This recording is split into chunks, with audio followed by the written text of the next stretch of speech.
Hello, today we're going to continue reading in Exodus, starting with chapter 15, verse 22. Then Moses led Israel from the Red Sea, and they went into the desert of Shur. For 3 days they traveled in the desert without finding water. When they came to Marah, they could not drink its water because it was bitter. That is why the place is called Marah. So the people grumbled against Moses, saying, What are we to drink? Then Moses cried out to the Lord, and the Lord showed him a piece of wood. He threw it into the water, and the water became sweet. Then the Lord made a decree and a law for them, and there he tested them. He said, If you listen carefully to the voice of the Lord your God, and do what is right in his eyes, if you pay attention to his commands and keep all his decrees, I will not bring on you any of the diseases I brought on the Egyptians, for I am the Lord who heals you. Wow. I am the Lord who heals you. He said, for I am the Lord who heals you. Receive that right now. Receive that right now if you need healing in your body. I am the Lord who heals you. Then they came to Elim, where there were 12 springs and 70 palm trees, and they camped there near the water. The whole Israelite community set out from Elim and came to the desert of Sin, which is between Elim and Sinai, on the 15th day of the 2nd month, after they had come out of Egypt. In the desert, the whole community grumbled against Moses and Aaron. The Israelites said to them, If we had only died by the Lord's hand in Egypt. There we sat around pots of meat and ate all the food we wanted. But you have brought us out into the desert to starve this entire assembly to death. Wow, how quickly they forget. Then the Lord said to Moses, I will rain down bread from heaven for you.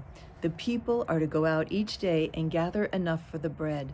In this way, I will test them and see whether they will follow my instructions. On the 6th day, they are to prepare what they bring in, and that is to be twice as much as they gather on the other days. So Moses and Aaron said to all the Israelites, In the evening you will know that it was the Lord who brought you out of Egypt, and in the morning you will see the glory of the Lord, because he has heard your grumbling against him. Who are we that you should grumble against us? Moses said, You will know that it was the Lord when he gives you meat to eat in the evening and all the bread you want in the morning, because he has heard your grumbling against him. Who are we? You are not grumbling against us, but against the Lord. Then Moses told Aaron, Say to the entire Israelite community, Come before the Lord, for he has heard your grumbling. While Aaron was speaking to the whole Israelite community, they looked toward the desert, and there was the glory of the Lord appearing in a cloud. The Lord said to Moses, I have heard the grumbling of the Israelites. Tell them, At twilight you will eat meat, and in the morning you will be filled with bread. Then you will know that I am the Lord your God. That evening, quail came and covered the camp, and in the morning there was a layer of dew around the camp. When the dew was gone, thin flakes like frost on the ground appeared on the desert floor. When the Israelites saw it, they said to each other, What is it? For they did not know what it was. Moses said to them, It is the bread of the Lord. It is the bread the Lord has given you to eat. This is what the Lord has commanded. Each one is to gather as much as he needs. Take an omer for each person you have in your tent. The Israelites did as they were told. Some gathered much, some little. And then they measured it by the omer. He who gathered much did not have too much, and he who gathered little did not have too little. Each one gathered as much as he needed. Then Moses said to them, No one is to keep any of it till morning. However, some of them paid no attention to Moses. They kept part of it until morning. But it was full of maggots and began to smell. So Moses was angry with them. Each morning, everyone gathered as much as he needed. And when the sun grew hot, it melted away. On the 6th day, they gathered twice as much, 2 omers for each person. And the leaders of the community came and reported this to Moses. He said to them, This is what the Lord commanded. Tomorrow is to be a day of rest, a holy Sabbath to the Lord. So bake what you want to bake, and boil what you want to boil. Save whatever is left, and keep it until morning. So they saved it until morning, as Moses commanded, and it did not stink or get maggots in it. Eat it today, Moses said, because today is a Sabbath to the Lord. You will not find any of it on the ground today. 6 days you are to gather it, but on the 7th day, the Sabbath, there will not be any. God is just so cool, isn't he? He's just so cool. Nevertheless, some of the people went out on the 7th day to gather it, but they found none. Then the Lord said to Moses, "How long will you refuse to keep my commands and my instructions? Bear in mind that the Lord has given you the Sabbath. That is why on the 6th day he gives you bread for 2 days. Everyone is to stay where he is on the 7th day. No one is to go out." So the people rested on the 7th day. The people of Israel called the bread manna, which means, what is it? It was white like coriander seed and tasted like wafers made with honey. Moses said, "This is what the Lord has commanded. Take an omer of manna and keep it for the generations to come, so they can see the bread I gave you to eat in the desert when I brought you out of Egypt." So Moses said to Aaron, "Take a jar, put an omer of manna in it, then place it before the Lord to be kept for the generations to come." As the Lord commanded Moses, Aaron put the manna in front of the testimony that it might be kept. The Israelites ate manna 40 years until they came to a land that was settled. They ate manna until they reached the border of Canaan. Isn't that miraculous? That they collected all the manna, but in the afternoon it disappeared. So it just dissolved, went away, soaked into the ground. I don't know. So whatever they collected, if they had leftovers tomorrow, it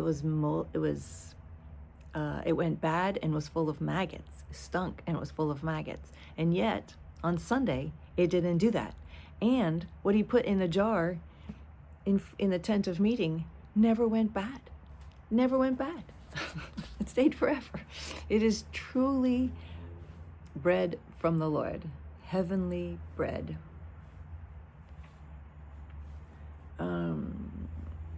Okay.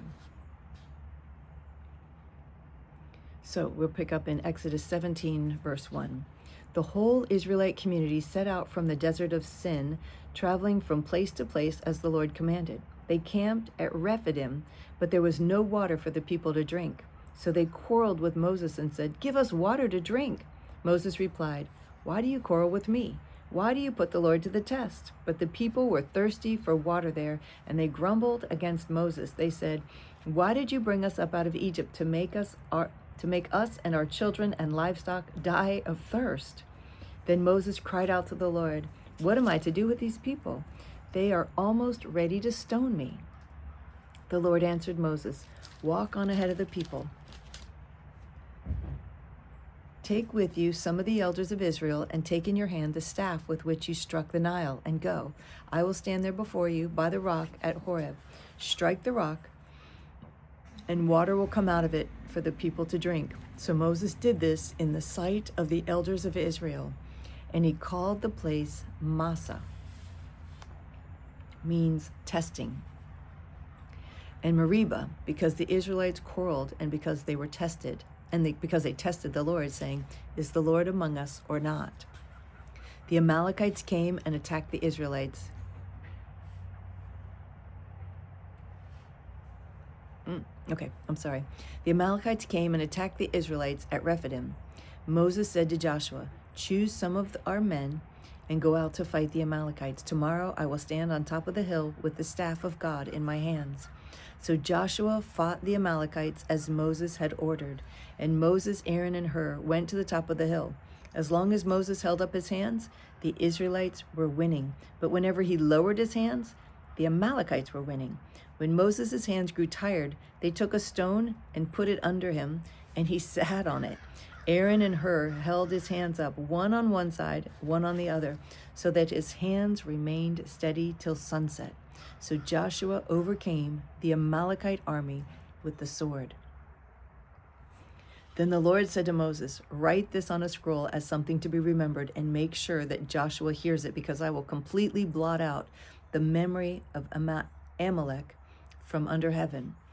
Moses built an altar and called it, "The Lord is my banner."